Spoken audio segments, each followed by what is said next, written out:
வஸ்ஸலாம். எல்லா புகழும் அல்லாஹ் ஜல்ல சுப்ஹானஹு வ தஆலாவுக்கே உண்டானது. ஸலாத்தும் ஸலாமும் கண்மணி முஹம்மது ரசூலுல்லாஹி ஸல்லல்லாஹு அலைஹி வஸல்லம் அவர்கள் மீதும், அவர்களது குடும்பத்தார் மீதும், அவர்களது தோழர்கள் மீதும், இன்னும் உலக முஸ்லிம்கள் அனைவர் மீதும் உண்டாவதாக. ஆமீன். கண்ணியத்திற்குரியவர்களே, இந்த சீசன் என்பது நிக்காஹினுடைய சீசனாக பல்வேறு வீடுகளில் மணமுடிக்க இருக்கிற புதுமண தம்பதிகளாக இருக்கட்டும், அல்லது தங்களுடைய மகனை மணமுடித்து தருகிற பெற்றோர்களாக இருக்கட்டும், நிக்காஹினுடைய சூழல் நிறைந்திருக்கிற இந்த காலகட்டத்தில் நிக்காஹ் குறித்துண்டான ஒரு சில செய்திகளை நாம் கலந்து ஆலோசனை செய்து கொள்வோம். நபிகள் நாயகம் ஸல்லல்லாஹு அலைஹி வஸல்லம் அவர்கள் நிக்காஹை குறித்து பேசுகிற போது அது சுவனத்தினுடைய வழி என்றார்கள். இன்றைக்கு புதிதாக ஒரு கவிஞர் சொன்னார், நிக்காஹ் என்பது இருக்கிறதே அது ஒரு சுரங்கப்பாதை. உள்ளே போபவர்கள் உள்ளே என்ன இருக்கும் என்று போவதற்கு ஆசைப்படுவார்கள். போய்விட்டால் எப்போது நாம் திரும்புவோம், வெளியே போவோம் என்று நினைக்கிற அளவுக்கு கதறுவார்கள். இதுதான் நிக்காஹ், இதுதான் கல்யாணம் என்று ஒரு கவிஞர் சொன்னார். ஆனால் உண்மை அதுவல்ல. அது சுரங்கப்பாதை அல்ல, சுவனப்பாதை என்பது சுந்தர நபிகள் நாயகம் ஸல்லல்லாஹு அலைஹி வஸல்லம் அவர்கள் சொன்னது. நபிகள் நாயகம் ஸல்லல்லாஹு அலைஹி வஸல்லம் அவர்கள் அது இந்த உலகத்தோடு முடிய போவதல்ல, நாளை சுவனம் வரைக்கும் உங்களோடு வந்து நிற்கக்கூடியது என்பதை வலியுறுத்தினார்கள். நமக்கெல்லாம் தெரியும், ஆதம் அலைஹிஸ்ஸலாம் அவர்கள் படைக்கப்பட்டார்கள், சுவனத்தில் இருந்தார்கள், சுவனத்தினுடைய அனைத்து இன்பங்களும் கொடுக்கப்பட்டார்கள். சுவனத்தினுடைய இன்பத்திற்கு ஈடு இணை இந்த உலகத்தில் உண்டா? அதை பார்க்கவும் முடியாது, அதை நீங்கள் உணரவும் முடியாது, எந்த செவிகளும் கேட்டிருக்காது, எந்த கண்களும் பார்த்திருக்காது என்று சுவனத்தினுடைய இன்பங்கள் சுவனத்தில் ஆதம் அலைஹிஸ்ஸலாம் அவர்கள் இருக்கிறார்கள். ஆனாலும் முகத்தில் ஒரு வெறுமை. காரணம் என்ன தெரியுமா? தனிமை.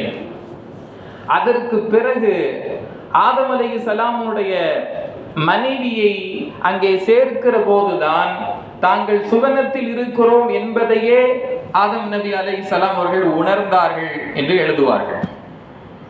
அப்போதுதான் அவர்கள் சுவனத்தை உணர்கிறார்கள், சுவனத்தினுடைய இன்பத்தை புரிகிறார்கள். குர்ஆனும் சொல்லக்கூடியது, இன்று கரம் பிடிக்கிற இந்த மனைவி இறுதி மூச்சு உள்ளவரை அல்ல, நாளை சுவனம் வரைக்கும் வரக்கூடியவர்கள்.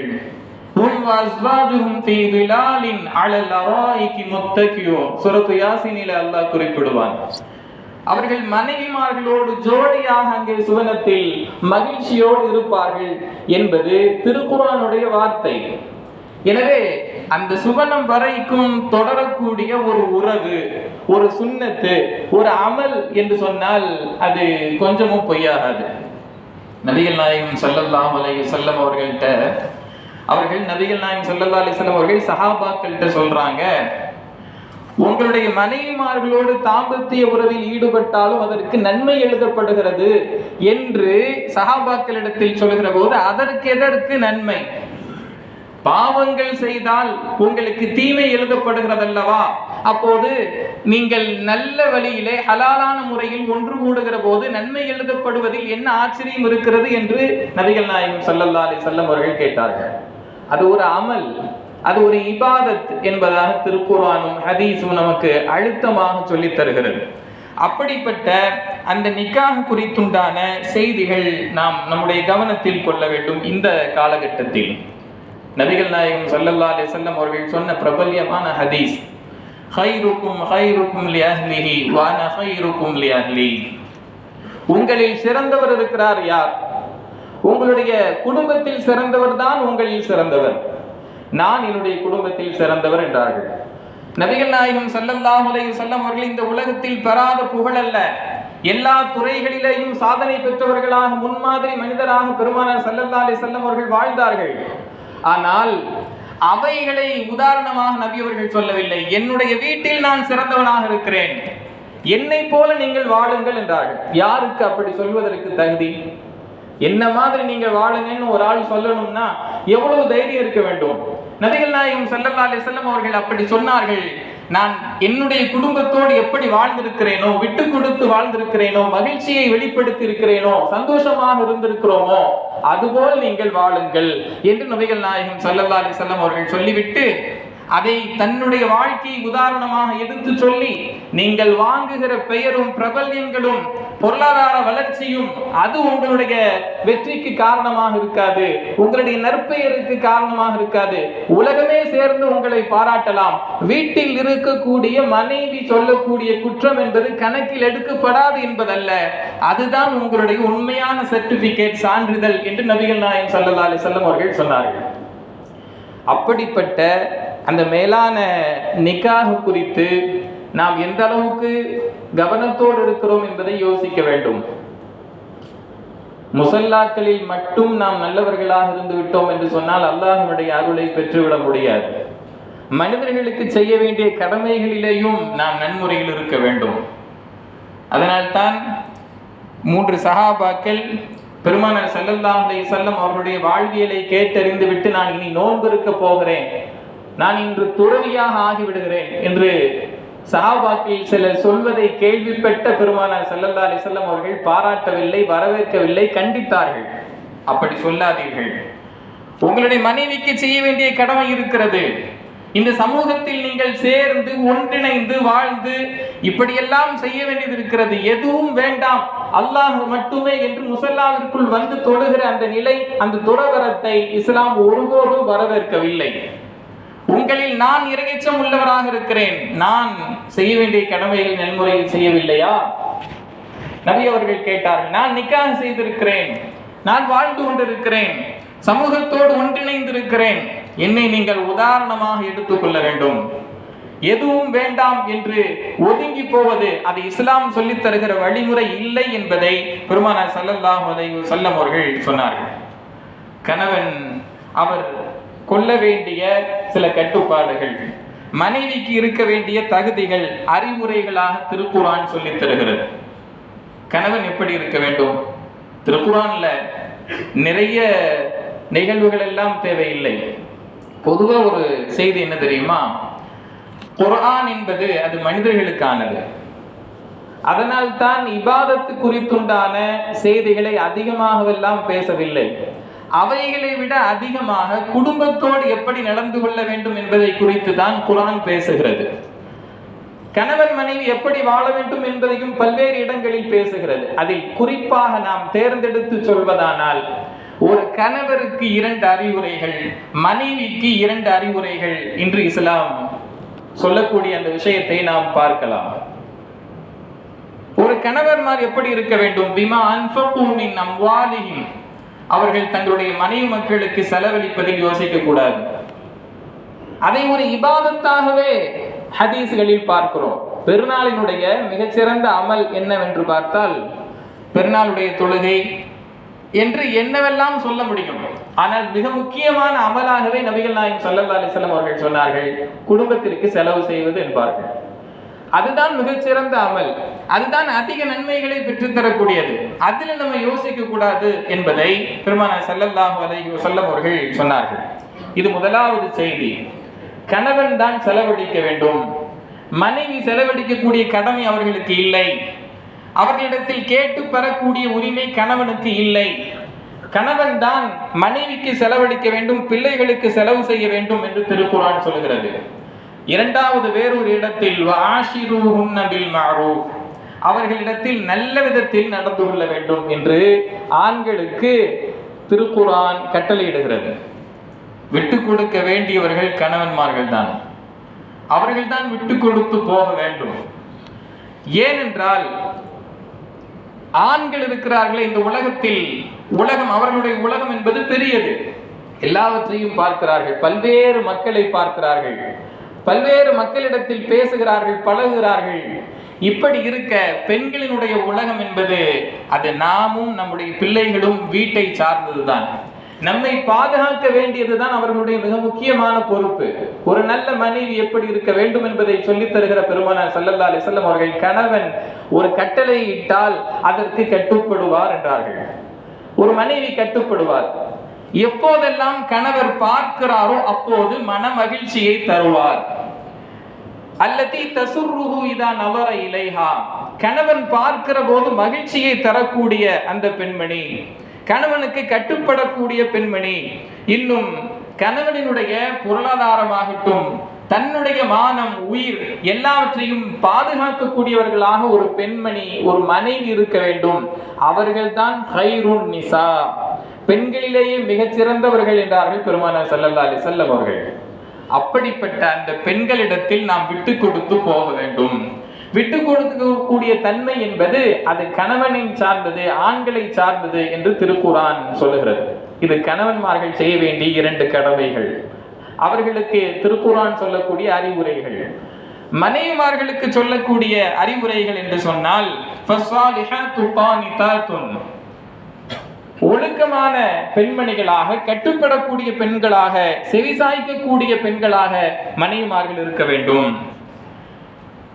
நபிகள் நாயகம் ஸல்லல்லாஹு அலைஹி வஸல்லம் அவர்கள் சொன்னார்கள் அல்லவா, இந்த உலகத்தில் எல்லாமும் நம்மிடம் இருக்கலாம், ஆனால் ஒரு ஒழுக்கமுள்ள மனைவிமார்கள் இருக்கிறார்கள் என்றால் அவர்களை விட மிகச் சிறந்த சொத்து இந்த உலகத்தில் வேற எதுவும் இல்லை என்றார்கள்.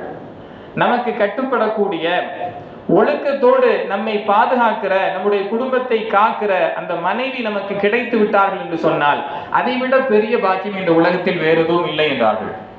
மனைவிமார்கள், அப்படிப்பட்ட மனைவிமார்கள் செய்ய வேண்டிய கடமைகளாக முதலாவது கணவனுக்கு கட்டுப்பட வேண்டியது. இரண்டாவது ஹாஃபிலாத்துல் கைபி, நாம் முன்னரே சொன்ன அந்த ஹதீஸினுடைய கருத்து, கணவனினுடைய அந்த பொருளாதாரத்தையும் குழந்தைகளையும் தன்னுடைய மானத்தையும் தன்னையும் பாதுகாக்கக்கூடிய அந்த மனைவி, அவர்கள் அப்படி இருக்க வேண்டும் என்கிற அறிவுரைகளை திருக்குர்ஆன் சொல்கிறது. இப்படி கணவன்மார்களுக்கு 2 அறிவுரைகள், மனைவிமார்களுக்கு 2 அறிவுரைகள்.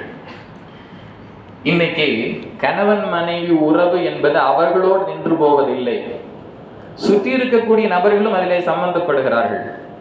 இன்னைக்கு பல தலாக்குகள் நடப்பதற்கு காரணம் என்ன தெரியுமா?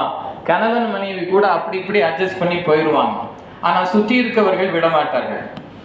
என் பையனை நீ என்னமா பேசிட்ட, அப்படிப்பட்ட பேச்சை கேட்டுவிட்டு நீ அந்த வீட்டில் இருக்க வேண்டுமா என்று பேசுகிற பெற்றோர்கள் யோசிக்க வேண்டும். அப்படிப்பட்ட நிலை இல்லை. கணவனுக்கு நீ கட்டுப்பட வேண்டும். நான் மனமுடித்து தந்து விட்டேன் என்று சொன்னால் முழுக்க இந்த உலகம் என்பது அவர்களோடு நின்றுவிடப் போவது.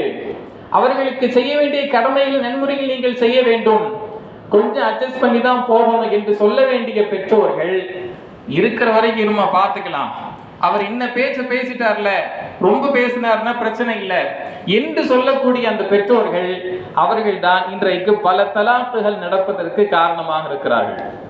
பொதுவாகவே ஒரு விஷயம் என்னன்னா, கணவன் மனைவிக்கு உண்டான பிரச்சனைகள் அது நமக்குள் இருக்க வேண்டும். வெளியில் எப்போது போகிறதோ அப்போதுதான் அது பூதாகரமாகவே ஆகிறது. நமக்குள் இருந்து விட்டால், 2 கணவன் மனைவிக்கு மத்தியில் இருந்து விட்டது என்று சொன்னால் பிரச்சனை என்பது அது பிரச்சனையாகவே இருக்காது, அது அன்பை பெருக்கக்கூடிய கருவியாக இருக்கும். இப்போ நபிகள் நாயகம் ஸல்லல்லாஹு அலைஹி வஸல்லம் அவர்கள் சொன்னார்கள், கணவன் மனைவிக்குண்டான அன்பு என்பது கட்டப்பட்ட, கயிற்றில் கட்டப்பட்ட முடிச்சு போல என்றார்கள். ஒரு நேரத்தில் ஆயிஷா ரலியல்லாஹு அன்ஹா அவர்களுக்கு ஒரு சின்ன சங்கடம் ஏற்பட்டு நபிகள் நாயகம் ஸல்லல்லாஹு அலைஹி வஸல்லம் அவங்கள சத்தம் போடுறாங்க.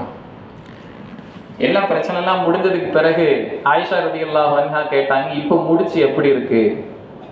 நபிகள் நாயகம் ஸல்லல்லாஹு அலைஹி வஸல்லம் அவங்கள்ட்ட கேட்டாங்க. அது இன்னமும் அதிகமாகிறது, இன்னும் இறுக்கமாக இருக்கிறது என்றார்கள் பெருமானார் ஸல்லல்லாஹு அலைஹி வஸல்லம் அவர்கள். அப்போ ஒரு சின்ன சின்ன அந்த ரசனையான சண்டைகள் என்பது அது கணவன் மனைவிக்குண்டான அன்பை பெருக்குவதற்கு வழிகோலாக இருக்க வேண்டும். அப்படித்தான் இருக்கும் யதார்த்தமாகவே. இங்கே 3வது மனிதர்கள் உள்ளே நுழைந்து பேசுகிற போது அங்குதான் பிரச்சனை துவங்குகிறது என்கிற உண்மையை சுற்றி இருப்பவர்கள், உறவினர்கள் புரிந்து கொள்ள வேண்டும். கண்ணியத்திற்குரியவர்களே, ஹதீஜா ரலியல்லாஹு அன்ஹா அவர்கள் குறித்து பெருமானார் ஸல்லல்லாஹு அலைஹி வஸல்லம் அவர்கள் சொன்னார்கள் அல்லவா, கணவன் மனைவி, சிறந்த கணவன் மனைவி எப்படி இருக்க வேண்டும் என்பதற்கு பெருமானார் ஸல்லல்லாஹு அலைஹி வஸல்லம் அவர்கள் மிகச்சிறந்த முன்மாதிரியாக இருக்கிறார்கள். அதனால்தான் நிக்காஹுடைய மஜ்லிஸ்களிலே நபிமார்கள் எப்படி வாழ்ந்தார்களோ அப்படி போன்ற ஒரு வாழ்க்கையை, நிம்மதியான வாழ்க்கையை இந்த மணமக்களுக்கு நீ தருவாயாக என்று நாம் எல்லாம் துஆ செய்வோம். அது முன்னோர்கள் நமக்கு காட்டி தந்த வழிமுறை. எப்போதும் ஹதீஜா ஹதீஜா என்று சொல்லி இருக்கிற பெருமானார் ஸல்லல்லாஹு அலைஹி வஸல்லம் அவர்களிடத்தில் ஆயிஷா ரலியல்லாஹு அன்ஹா கேட்பார்கள் அல்லவா, அப்படி என்ன செய்து விட்டார்கள், எப்போதும் ஹதீஜா என்றே சொல்கிறீர்களே? நபிகள் நாயகம் ஸல்லல்லாஹு அலைஹி வஸல்லம் அவர்கள் சொன்னார்கள், கத் ஆமன்து பி இத் கஃபர பியன் நாஸ், மக்கள் எல்லோரும் என்னை நிராகரித்த போது, புறக்கணித்த போது ஹதீஜா ரலியல்லாஹு அன்ஹா அவர்கள்தான் என்னை நம்பினார்கள். நான் நபித்துவத்தை பெறக்கூடிய சூழலில் உலகமே என்னை எதிர்த்தது, பொய்யன் என்று சொன்னது. ஆனால் ஹதீஜா ரலியல்லாஹு அன்ஹா நீங்கள் உண்மையை சொல்கிறீர்கள் என்று என்னை கொண்டு ஈமான் கொண்டார்கள், நம்பிக்கை வைத்தார்கள். வஸத்தகத்னி இத் கذبயன் நாஸ், மக்கள் எல்லோரும் என்னை பொய்படுத்திய போது என்னை உண்மைப்படுத்திய மனைவி என்றால் அது ஹதீஜா ரலியல்லாஹு அன்ஹா என்று பெருமானார் ஸல்லல்லாஹு அலைஹி வஸல்லம் அவர்கள் காரணம் சொல்கிறார்கள். சோதனைகள் முதலாக நபிகள் நாயகம் ஸல்லல்லாஹு அலைஹி வஸல்லம் அவர்களுக்கு வஹி இறங்குகிறது. அப்படிப்பட்ட நேரத்தில் படபடப்போடு பதற்றத்தோடு வருகிற பெருமானார் ஸல்லல்லாஹு அலைஹி வஸல்லம் அவர்களுக்கு ஆறுதல் சொல்லுகிற அந்த வார்த்தைகள் ஹதீஸ்களில் பிரபல்யமான வார்த்தைகள், ரொம்ப பிரபல்யமான வார்த்தைகள். ஹதீஜா ரலியல்லாஹு அன்ஹா அவர்கள் சொல்வார்கள், அப்ஷிர் கல்லா வல்லாஹி லா யுக்ஸீக அல்லாஹு அபதா, நாயகமே உங்களை அல்லாஹ் ஒருபோதும் இழிவுபடுத்த மாட்டான் என்றார்கள். ஒருபோதும் இழிவுபடுத்த மாட்டான். நீங்கள் இந்த உலகத்தில் நல்லவராக இருக்கிறீர்கள், நீங்கள் இல்லாத மக்களுக்கு உதவி புரியக்கூடியவர்களாக இருக்கிறீர்கள், ஏழைகளை அரவணைத்து வாழ்கிறீர்கள், உறவுகளை சேர்ந்து வாழ்கிறீர்கள். இப்படிப்பட்ட தன்மைகள் எல்லாம் இருக்கிற போது, உண்மையாளராக இருக்கிற போது உங்களுக்கு எந்த ஒரு இழிவையும் அல்லாஹ் தரமாட்டான், நிச்சயமாக அவன் பாதுகாப்பான் என்கிற ஆறுதல் செய்தியை ஒரு மனைவி கணவனுக்கு சொன்ன அந்த ஆறுதலை ஹதீசுகள் நமக்கு எடுத்து சொல்கிறது. என்றைக்கும் கணவன்மார்களுக்கு மனைவி ஆறுதலாக இருக்க வேண்டும், மனைவிக்கு கணவன் ஒரு பாதுகாப்பாக இருக்க வேண்டும் என்கிற செய்திகள் எல்லாம் திருக்குர்ஆன் ஹதீஸ் நமக்கு சொல்லித்தரக்கூடிய செய்தி. அதனுடைய கட்டளைகளை முழுமையாக நாம் எடுத்து நடந்து இப்போது வர இருக்கிற பல்வேறு நிக்காஹ்களிலே அல்லாஹ் தஆலா மன நிம்மதியை அந்த கணவனுக்கும் மனைவிக்கும் ஏற்படுத்தி தருவானாக. எல்லா விதமான மகிழ்ச்சியையும், எல்லா விதமான சன்மானத்தையும், எல்லா விதமான பாக்கியத்தையும் அல்லாஹ் ஜல்ல சுப்ஹானஹு வ தஆலா அந்த மணமக்களுக்கு தந்தருள் புரிவானாக. வாஹிரு தஅவானா அனில் ஹம்துலில்லாஹி ரப்பில் ஆலமீன். அஸ்ஸலாமு அலைக்கும் வ ரஹ்மத்துல்லாஹி வ பரகாத்துஹு.